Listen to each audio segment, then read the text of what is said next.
So what I'm going to do next is I'm going to take some of the key ideas I presented at A-Fest in Maui last year and digest them for everyone here in about an hour. So what you're going to learn are some of the highlights and the philosophy behind A-Fest. See, this isn't just a seminar with a bunch of random speakers talking about different topics. After I'm done with this presentation, you'll understand that there's a particular framework and sequence to what you're about to learn. Now, for those of you who were here in Maui, some of the stuff you see might be familiar to you, but I hope you'd still stay because it's a really good recap.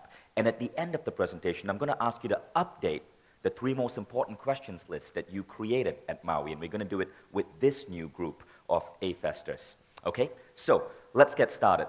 Daniel, could we get the presentation up?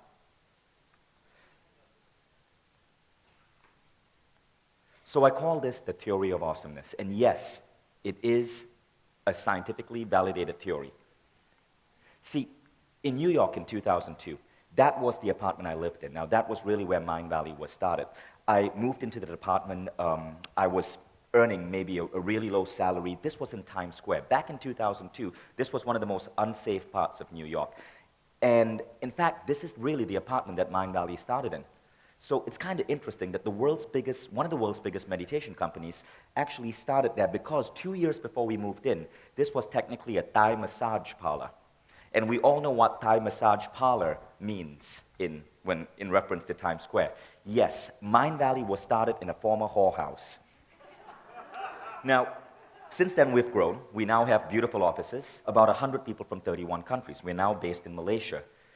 But I want to tell you about my background, because a lot of people think that, I had it easy, I graduated with good grades, I'm smart, blah, blah, blah. It wasn't like that. 11 years ago, that means right now we're looking at October, November 2012. 11 years ago, exactly 11 years ago, this very month, I was broke. I was living in Silicon Valley. I could not afford an apartment, so I was basically sleeping on a friend's couch. And it wasn't even like a 3-seater sofa, it was like a 2-seater, so my legs hung off like this. I had no insurance, got into a car accident, had to pay for my car and the van I had wrecked, and I had no job. I was sending out my resume to every job on Craigslist, hoping that someone would accept me. That's what I was 11 years ago. Things started changing very rapidly. Now, a couple of things about my background, right? Firstly, I was a C+ student. I almost flunked out of college. I was working for a nonprofit for under the poverty line when I graduated because I couldn't get a real job. I failed at my first business, putting me $30K in debt. The only job I could get to allow me to get off that couch and actually pay rent was a commission-only sales gig, working, dialing for dollars. If you didn't close a sale, you did not get paid. I got demoted from that job. I started an online marketing company, which later grew into Mindvalley. First year, all we made was $20,000, which was just barely enough to survive in New York. Worse, I got added to the special registration watch list for suspicious travelers because this was like a year out. Why are you clapping? Right, great. So I'm on a watch list. You now feel safer. Thank you. Yes.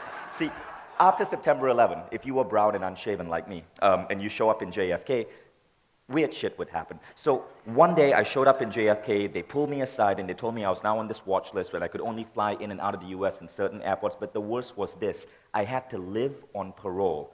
I'd never been in prison, never done, you can trust me, I'm not a threat to your way of life, but what happened was every 30 days I had to go get fingerprinted and photographed at the immigration office. So I thought, screw this shit, I'm gonna just move to a different country. And that's how Mindvalley ended up in Malaysia. So again, you can see we went through some pretty rocky times.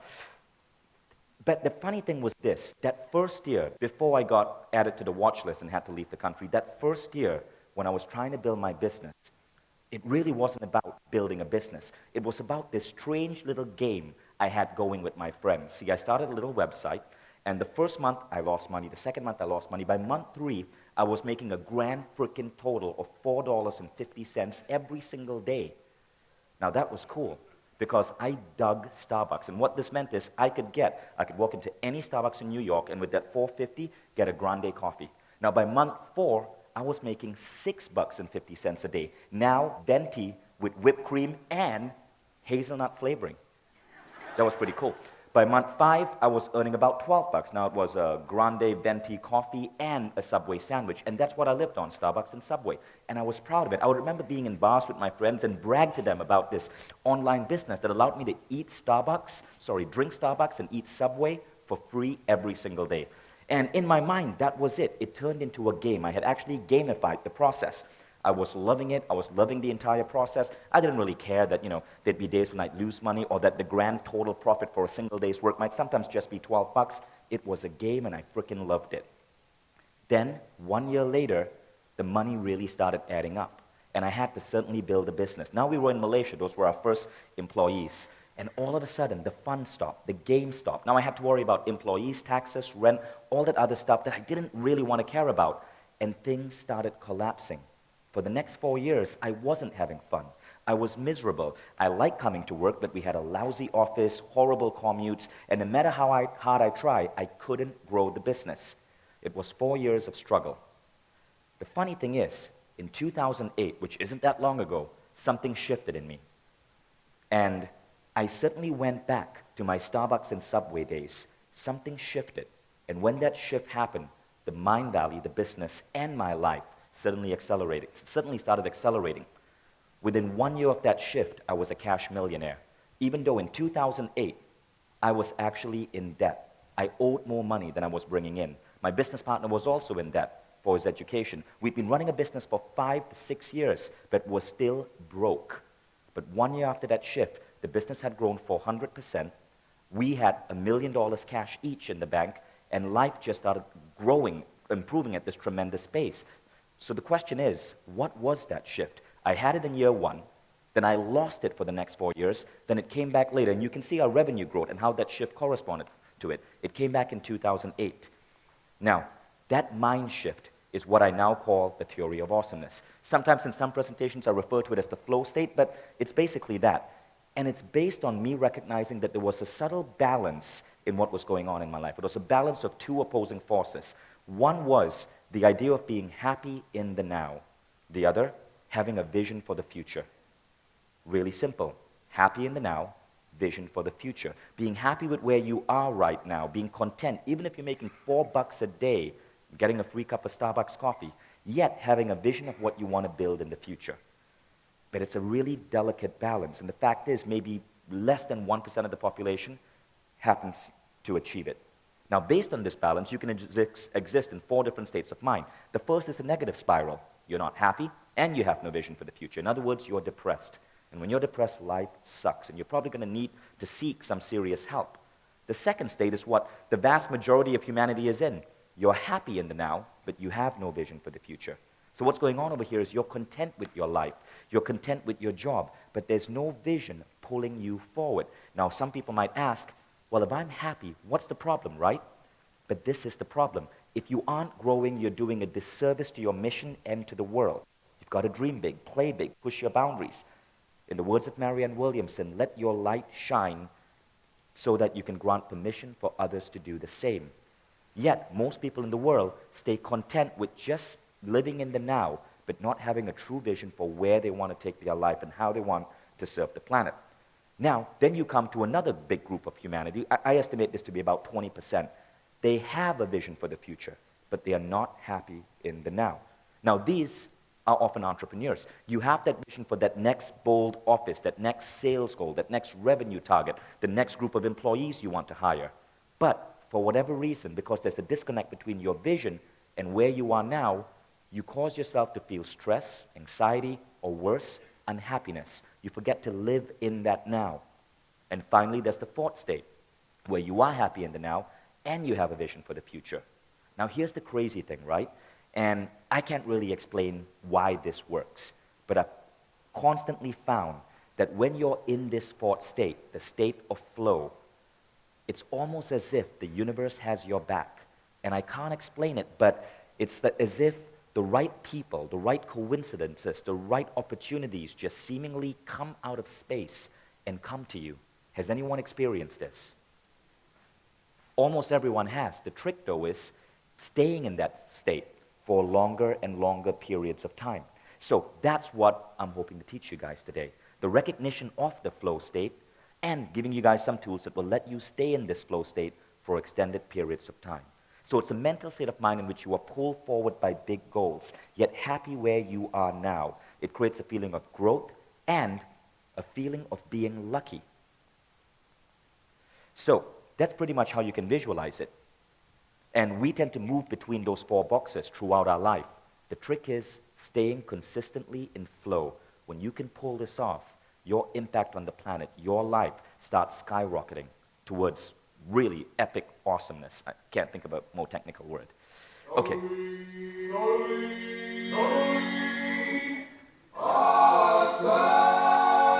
Isn't that cool? So,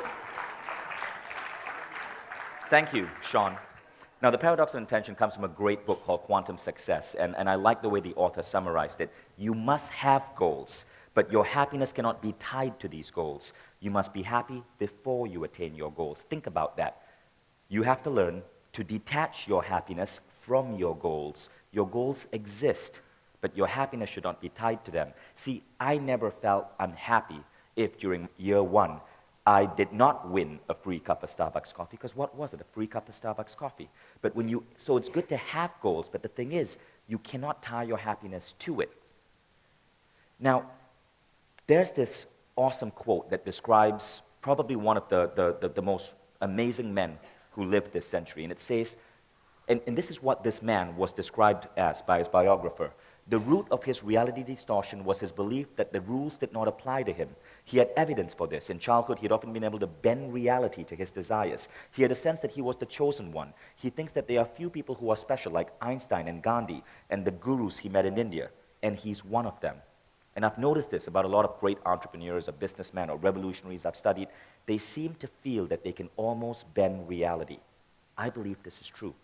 And I've constantly noticed this in my life. Weird coincidences that defy the laws of probability being able to enter into my space and elevate my life and my business. In fact, before the word bend reality was used in this book to describe Steve Jobs, I bought the domain Bending Reality. It was going to be the title of my book. But that's what Steve Jobs believed. And I've noticed this with multiple entrepreneurs. Another great American entrepreneur said this: I go into every situation expecting to win. Thinking like this often turns into a self-fulfilling prophecy. That was Sam Walton, another man who believed that he could, in every sense of the word, control luck. Sam Walton built the biggest company in the world before Apple took over that title. And think about this. See if you can guess who wrote this. I was early taught to work as well as play. My life has been one big happy holiday, full of work and full of play. I dropped the worry on the way, and God was good to me every day. Notice, he talks about dropping worry. He talks about play and work being merged together. And when he talks about God being good to him, you could replace that with luck or opportunities or the universe. This was written over 100 years ago. It was written by John D. Rockefeller, the richest man who lived in the world 100 years ago. So again, you notice a pattern here. I've noticed this with people I've gotten to know myself, like Sir Richard Branson. I've spent I've been on his private island with him a number of times. We've had a couple of deep conversations on the beach together. And I ask him questions. And one of the things I ask him is, how do you manage 300 companies? And he says, I make lots of lists. That's it. No productivity tools, nothing. I just make lots of lists. When I wake up in the morning, I make a list of all the things I want to accomplish. And if you look at Richard's list, it's not stuff like pick up milk on the way home from work that morning. It's stuff such as launch an airline in Nigeria, build a new kind of gym, take over the US mobile phone industry. It's epic, aspirational list. At another opportunity, I was with Richard, and we asked him, you're always happy. What do you do when you're sad? And this is what he said: I can't remember the bad times. I only remember the good things that happen in my life. And it's something else I notice about Branson. He's always about having fun. He has these crazy goals. He's one of the biggest thinkers I've ever met. Yet, he's perpetually in play. And if you read his biographies, even in moments of failure, it doesn't really faze him much. He bounces back really quickly. Donald Trump said the same thing. Donald Trump has amassed phenomenal wealth. He's also lost phenomenal wealth. But in his book, Goals, he talks about this concept he calls positive stamina. He says it's one of the biggest ingredients for success. And positive stamina is simply your ability to bounce back when things go wrong, to disassociate your happiness from you failing to attain your goal, but to stay happy no matter what. Happiness, in other words, creates success, not success creating happiness. Gary, would you stand up for a second? I love what it says on your shirt. And I know you live this, Gary. Gary runs a 50-person company in Australia, and his company was just voted second best place to work in Australia. Another awesome tribe member you want to meet.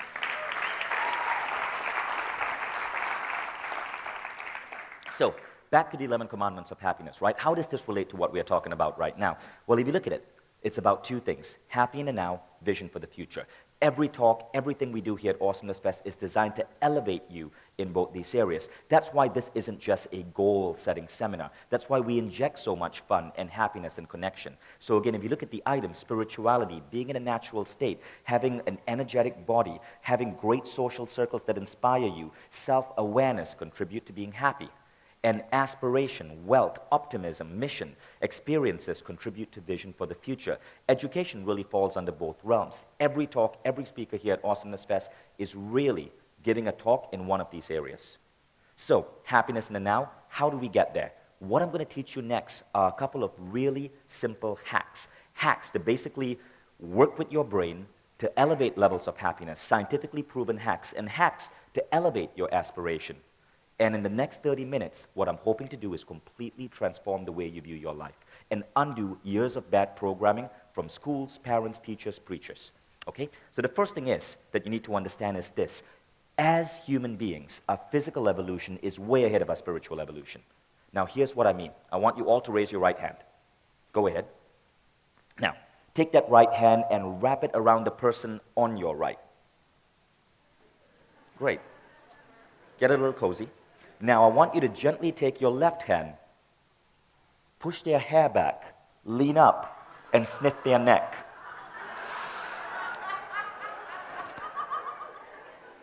And if you don't know them, that's cool. It makes it even more awkward. Make a new friend. That's seriously, just take a deep whiff. If you want, you could massage their head a bit.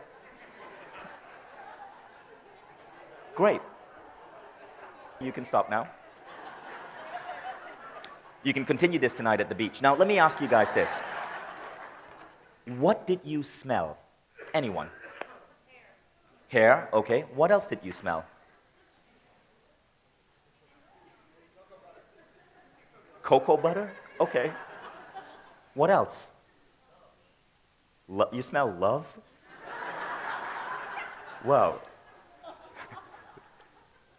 Whoa there, stallion. Okay. What else did you smell? Okay. Well, the thing is, if we'd done this exercise 100 years ago, all of you would have stank. 100 years ago, on average, people showered maybe once a week, once a month even, if they were lucky. People did not spray on cologne or deodorant or perfumes. People stank. But in the last 100 years, we've learned to take care of our bodies. We wash our clothes after a single day's use. We shower every single day. We spray on all sorts of chemicals on our body to make us smell good. Yet, we forget to do the same thing to our mind. So we'll wake up in the morning feeling stress or anxiety or being upset or not looking forward to that particular day at work, and we do nothing about it. In other words, we wash our body, but we fail to wash our minds on a daily basis. And the funny thing is, the mind wash, or things that allow you to wash your mind, get rid of negative energies or emotions, is the best way to keep you in flow because it elevates your level of happiness right now, immediately. So how do you wash your mind? Well, there are a couple of ways, but the idea I want to introduce to you is the concept of blisscipline, the idea that staying happy on a daily basis is the most important discipline, the discipline of bliss. We call this blisscipline. So, how do you do this in the morning? A couple of things. You can do this, I recommend you do any of these 5 items every morning when you wake up. Number 1 is meditation, and you all know how to do that. You can start by attending Tom and Nick's session tomorrow. Number 2, visualization. I often like to start the day just sitting down, meditating, and visualizing like my perfect life unfolding. I like to spend 3 to 4 minutes visualizing my career and my life over the next 3 years. Second, intention setting. Some people call this segment intending. And it's really the idea of, and when you start your day, you declare how you want your day to unfold. You declare mentally in your head that you're going to have an amazing commute, that you're going to have an amazing lunch, that that project that you're preparing is going to be delivered to the boss on time and he's going to be super impressed, that you're going to have an amazing date that night, a wonderful dinner, and so on and so on and so on. It's as if you're practicing the idea that you can set an intention of how you want every aspect of your life to unfold. Funny thing is, the more you practice this, the more it tends to appear that you're actually influencing your life. Once again, I can't explain how it works, but it works. Inspirational readings. I love, last year we gave away Philosopher's Notes, which was a series of powerful book summaries to everyone at Awesomeness Fest. Inspirational readings are great. I love reading book summaries like Philosopher's Notes, or just going through a couple of pages from a biography of someone who inspires me, just to elevate that level of happiness in the day. Then there's Mookie, which is Morning Nookie. It gets chemicals going, it makes you happy, strongly recommend it. Finally, there's gratitude, which is one of the best ways to raise that level of happiness. A study by University in California showed that if you practice gratitude for 5 minutes every day, after 30 days, in that study, you're actually 25% happier than the control group that did not. In short, simple exercise, 5 minutes a day, raises your level of happiness by 25%. It wasn't about boosting your salary by 25%. It wasn't about finding the new love of your life. It was the simple exercise of gratitude. And again, scientifically validated. Now, you don't hear much about studies like this. Instead, you hear about situations such as you got to pop a Prozac pill to make yourself happy. Why? Because the pharmaceutical lobby, massive. The gratitude lobby, not so big. Okay? So, one of my entrepreneurial mentors introduced this concept to me. His name is Dan Sullivan, right? And it's just a really cool idea that will help you understand how to apply gratitude. Because of all the ones I've suggested, gratitude is probably the quickest and the easiest to do. So Dan Sullivan calls this the gap. Most people, if you look at this, they spend their lives focused on the reverse gap. They spend their lives focused on the gap, which is the difference between the future that they want and where they are now. Problem is, if you're focused on that gap, the difference between the future that you want and where you are now, you tend to create stress and anxiety. But what Dan says is, if you want to be successful as an entrepreneur, practice the following. Learn to appreciate where you are now compared to where you were 1 year ago.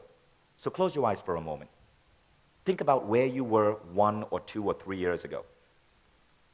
Think about where you are now. That's the reverse gap. And just think about how much you've grown, developed, accomplished in that last 1 year. What you're just doing right now, whether you know it or not, is expressing gratitude for your last 1 year. It's a really simple concept. And Dan trains some of the best entrepreneurial minds I know. He doesn't talk about business strategy. This, in fact, is one of his most important trainings. It's amazing how well this works. So, Paulo Coelho, you can open your eyes now. Paulo Coelho, who's one of my favorite authors. Who else here is a Coelho fan? Great. So Paulo Coelho said this: there's one great truth on this planet. Whoever you are, whatever it is that you do, when you really want something, it's because that desire originated in the soul of the universe. The soul of the world is nourished by people's happiness. When you want something, all the universe conspires in helping you to achieve it. I love that quote, but here's why. Look at the last line. When you want something, all the universe conspires in helping you to achieve it. Now, you can interpret that any way you wish. I interpret it like this, that we and the universe are one, and our desires excite the universe to help bring those desires to us. But that last line is dependent on the second to last line, which is this: the soul of the universe is nourished by people's happiness. Take away the happiness, and it becomes harder for the universe to conspire to help you. So you see, we get it wrong. Success doesn't create happiness. Happiness creates success. Does that make sense? Yep.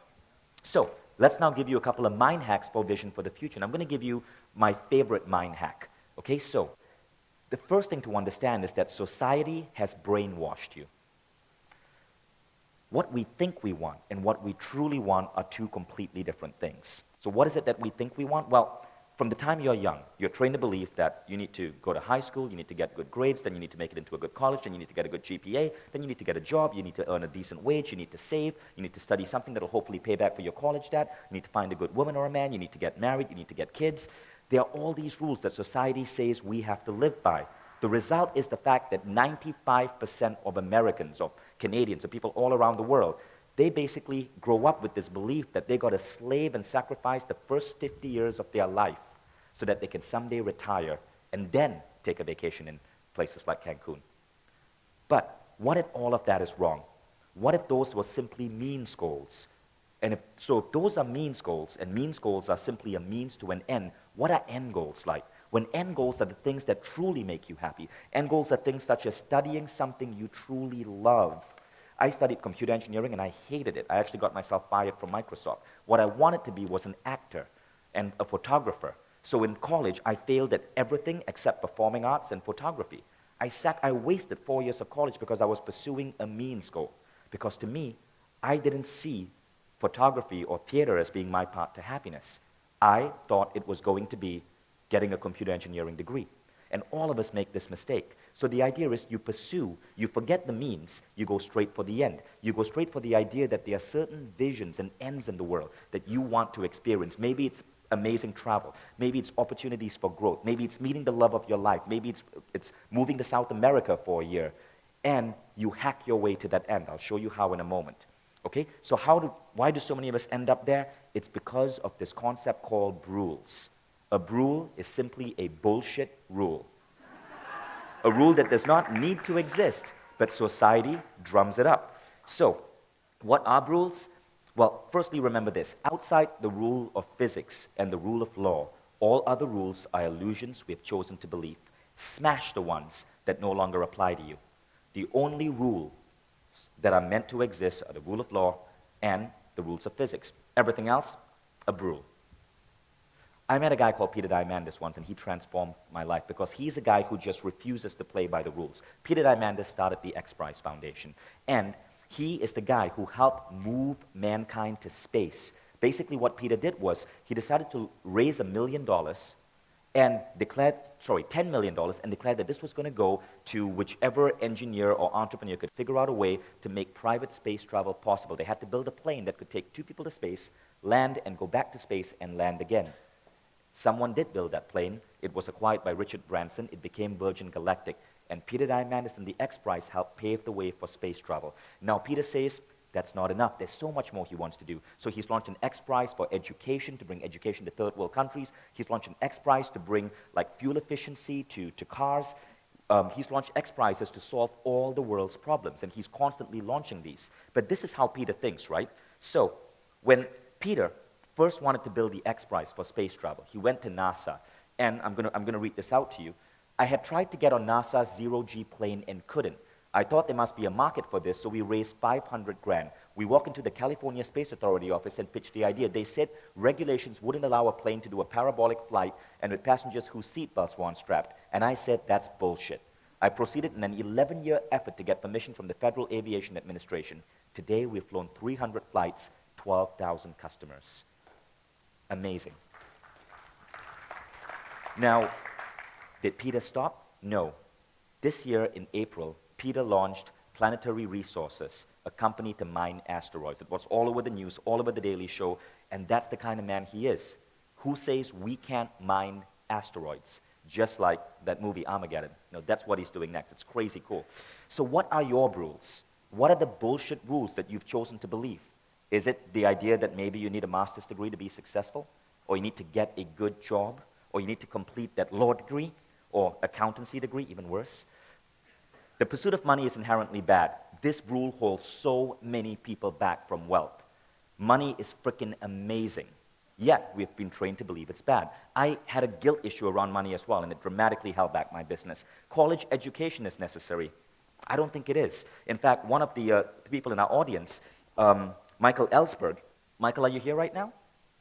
Okay, Michael's not here right now, but Michael wrote an amazing book called The Education of Millionaires, where he interviewed 100 millionaires and billionaires. And one of the common themes of the book is that they all did alternative education or dropped out of college. It's a fascinating read. Aging is a part of life. I've met people who really believe that they do not age, and they look decades younger than what they are. Success equals hard work. Horrible rule. Success does not equal hard work. Do I look like I work hard? I actually don't. I'm in frickin' Cancun right now, and this is my job. There's a masculine and feminine way of doing business. One is close to me based on the fact that I do not possess a penis or a vagina. In fact, we possess both. It's called a penina. And you can, operate in a masculine or a feminine style. Then one rule I really hate, be realistic in your goals. Be realistic. In fact, there's a whole methodology of goal setting called SMART. And SMART, it's supposed to stand for something. I hate that methodology with a passion. The R in it is supposed to stand for realistic. Absolute rubbish. Do not be realistic. Realistic people forget this one thing, intuition. And this is very important when I teach you this mind hack. The idea is this.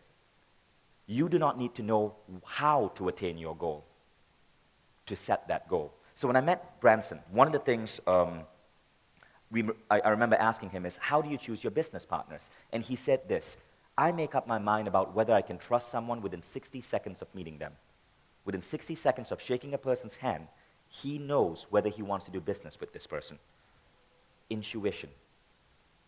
Now, Napoleon Hill, in his book Think and Grow Rich, said this, a genius is a man who has discovered how to increase the intensity of thought to a point where he can freely communicate with sources of knowledge not available through ordinary rate of thought. Sources of knowledge not available through ordinary rate of thought. That's intuition. That was written about 80 years ago, before that word was even popularly used. And then there's this quote from Walter Isaacson's book, Steve Jobs. This is describing Steve. Throughout his life, he would seek to follow basic precepts of Eastern religions, such as the emphasis on experiential prana, wisdom, or cognitive understanding that is intuitively experienced through concentration of the mind. Steve Jobs seemed to believe in intuition, or at least his biographer seems to suggest it. In short, intuition, however, is easy. It's not a gift you're born with. There are some highly intuitive people. I know a couple in the audience here, but intuition is sparked when you know what you want, but you do not have to know how to get there. So, I make a habit of setting crazy goals without actually knowing how I'm going to accomplish them, and these goals start unfolding. So, the idea that you need to set realistic goals is one of the dumbest ideas I've ever encountered, and it holds so many people back. Do not be realistic. Promise me you will never be realistic. I want you to raise your hand right now and say, I will set unrealistic goals. And I'll figure a way to get there. And that's really it. That's how it works. So, what is an unrealistic goal? Well, here's a great quote on goal setting by Joe Vitale, right? A good goal should scare you a little and excite you a lot. So when you're writing down the goals in this next exercise, make sure that you write down stuff that does discomfort you a little. It should scare you a little. That's when you know you're pushing through the boundary of realistic goals. But it should also excite you a lot. That's when you know it's going to spark passion. Okay? So now we're going to get to that hack. You see, when it comes to goal setting, this is the most beautiful exercise I know.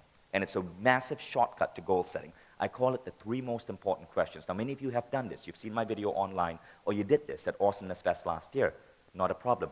You're going to do it again, because in the last 1 year, you've probably come up with additional ideas, additional visions, and aspirations that you want to put down. So take out an iPad or a notebook or a laptop or anything you can write on. And this is what we're going to do. You're going to make 3 lists. That's it. No big deal, just 3 lists. And you're going to answer the following 3 questions. And I'm going to give you no more than 3 minutes per question. Okay, so the 3 questions are this. The first one is, what experiences, objects do I want in this lifetime? Second question is, how do I want to grow? And the third question is, how do I want to contribute? Now, why are these questions important? Well, I believe that we are souls having a physical experience. And let's think about that for a moment, right? Souls having a physical experience. So what exactly would the soul be craving? Experiences. And that's why the first question is about experiences. What are the experiences I want to have in my life? Now let's go on to the second 2 questions. Tony Robbins, in an amazing TED Talk, said we all have 6 great spiritual needs. 6 great needs. And 2 really powerful spiritual needs. 2 needs that resonate from our soul. And those 2 spiritual needs are the need to grow and the need to contribute. And that's where question 2 and question 3 comes in. How do I want to grow, and how do I want to contribute? So when I think of goal setting, to me it's really these 3 things. What do I want to experience? How do I need to grow? And how do I want to contribute? And remember, you're going to answer these, but you're going to forget the rules. You're going to forget the idea that you may not know how to accomplish that particular goal. You may not know how you're going to learn to play a symphony on a piano 5 years from now. You may not know how you're going to build a $10 million business 3 years from now, and it doesn't matter. You're simply going to write down these goals. Okay, so let's start with the first question. And here's really how it's going to work. I'm going to give you 3 minutes. You're going to write this down, and 3 minutes may seem short, but that's fine. It's simply a way to get you started. You can come back to this list and expand upon it anytime. And if you have your old list with you, that's even better. Okay, so let's start with 3 minutes. Now, you really don't need more than 3 minutes because you already know this. You already know, you've already thought about those experiences you wanted, those objects you wanted. You've just never written them down because you thought they were unrealistic or too difficult. So assume you were blessed with luck. Assume the universe was conspiring on your behalf. Assume that you don't have to know how you're going to get it.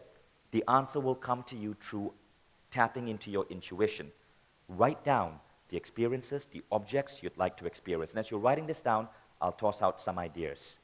Think about your love life. What would that look like? Who do you want to wake up to in the morning? Think about your social life. Who are your friends? Who do you travel with? How do you spend your time with the most important people around you? Think about money. What are the objects you'd love to buy and acquire if you had unlimited access to money? Think about your travels. Where would you travel? What places would you visit? Okay, stop writing. And remember, you can go back to this list anytime. I just wanted to get you taking that first baby step. Who would like to share one of the items they put down? Yes. Mic runners are ready? Yeah. Just 1 second. Mic runner's going to come up to you.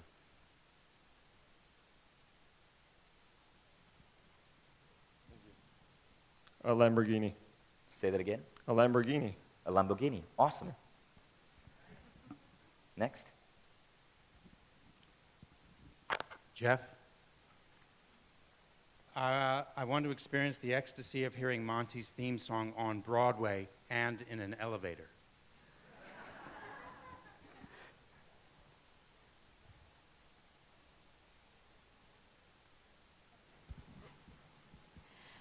I want to create a self-sustaining community in Canada and have it be the example for the rest of the country to see the different ways that they can build homes and live in harmony with nature and the world. Awesome. Gary? I'd like to have dinner parties with brainiacs and exchange ideas over food, and we could cook together. I thought that just came to mind, so. Awesome. Gary?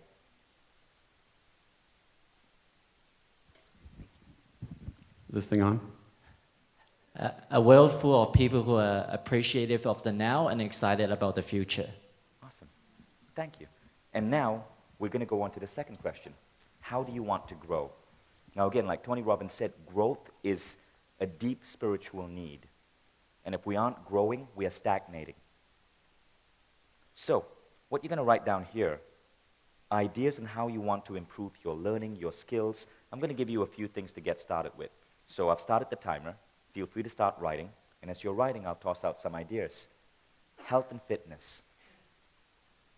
What would you like your body to look like 4, 5, 10 years from now? Would you run a marathon? Have a daily gym practice? Get some six-packs? Be able to do a pectoral dance? Your spiritual life. How often would you meditate, pray? How deep do you want to get with your spiritual abilities? Your intellectual life. What books would you read? How many seminars would you attend?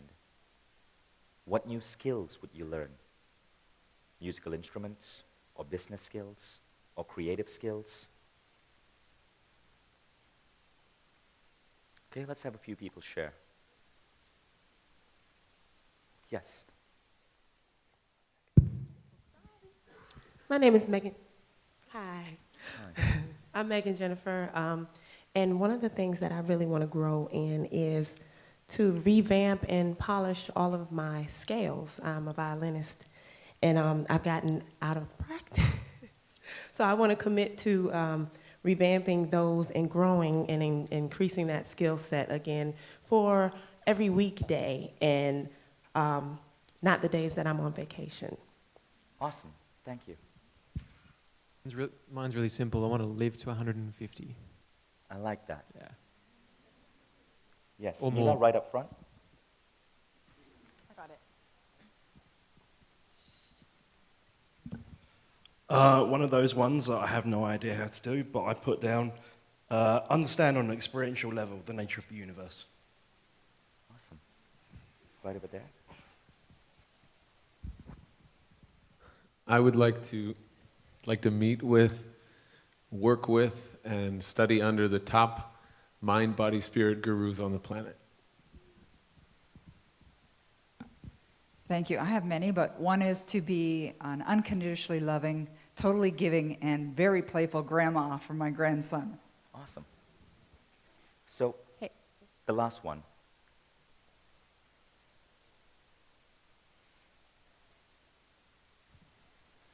I wrote, sponge up all tech-savvy innovations for my toolbox.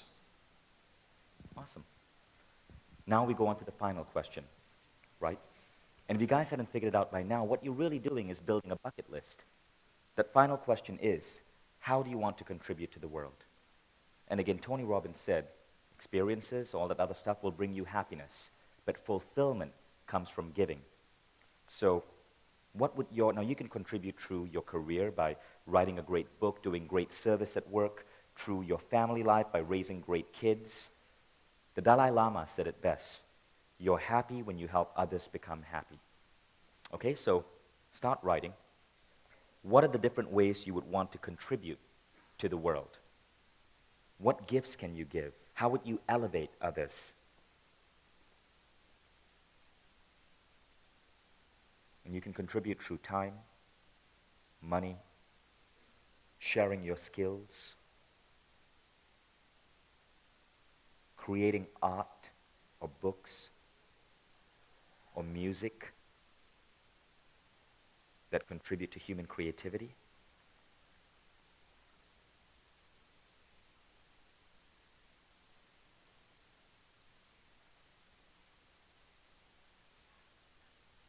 And once again, we'll have a few people share. Yes. Hi. I want to create a nonprofit center that will help to educate and elevate humanity to be its best in mind, body, and spirit. Right at the back there. Hi, I'm Jessica. I would like to correct the misalignment between what the education institutions offer and what the labor markets want by providing youth with a platform in which they can unleash their potential, their leadership potential, and find their dream jobs or create their dream jobs. I want to help create societal change by helping people to understand that they have a connection to the divine and that the law of attraction allows them to take personal responsibility for their bodies, their minds, their finances, and their spirit. I want to share with others concepts of old ways of thinking versus new ways of thinking that will allow freedom and power. Awesome. My name is Eduardo. I want to help 1 million plus people feel safe and at home wherever they are in the world. Thanks, Eduardo. Last one. I'm on the same page, but mine's about finding 1 million empowered women to commit to helping 10 women each to become empowered. Thank you. Now, I want you to remember this. Your true greatness comes when you focus on building a life, not a career. That's where society has it wrong. We are forced to go through these different hurdles when really it's about what does that end life look like. Now, what are the applications of this? Well, I use this list. I call it the 3 most important questions. I use this list in so many ways. If you were to walk into the Mind Valley office in Kuala Lumpur, we have what is probably the world's biggest vision board. And we have the 3 most important questions for all our employees stuck on that board with a picture of them, all 100 employees. And when I'm having lunch with one of my employees, a one-on-one mentoring lunch, I have them bring that list. And now when you are sitting down with someone and you know their list, you know their 3 most important questions, this is amazing because it's basically like having a blueprint into their soul. You know exactly how they're looking to contribute, what they want to experience, how they want to grow. And it becomes a powerful management tool because we now as a company can give back to the employee as well. And we also know what drives them, what motivates them. Now imagine if you did this with your sons and daughters, with your family. I have a friend, and many of you have heard of him. He spoke at the first Awesomeness Fest, Sean Stevenson. And Sean told me that when he really wants to connect with someone, when he really feels like someone is becoming a close friend, he Facebook messaged them and he says, hey, send me your bucket list. That's the only way we're going to be friends. Because he wants to see that blueprint. And this is really what you guys have done. But you've gone beyond just a mere bucket list because still many people's bucket lists are stuffed with realistic goals, are stuffed with stuff that they can see how to get there, but they fail to put the items that they still don't know the path to. And that's a mistake. So what you've just created is a truly powerful list, a list that many of you are going to hold on to and are probably going to consider one of the most important pieces of paper you have in your life. I've seen amazing things emerge from these lists. I do this with my team at every Mind Valley team retreat. And 1-2 years later, I'd have people showing me the list they put down in 2007 or 8 and the crazy places that they wrote down that they ended up traveling to, the crazy accomplishments they put down, like 24-year-olds who put down, I want to talk at MIT, and at the age of 27, speaking at MIT. Those kind of things were happening. And again, none of these kids knew how to get there, knew how to get that book published, knew how to start their online business, but somehow the universe conspired on their behalf. And that really is what I want to teach you how to do. Welcome to Awesome Living. Thank you.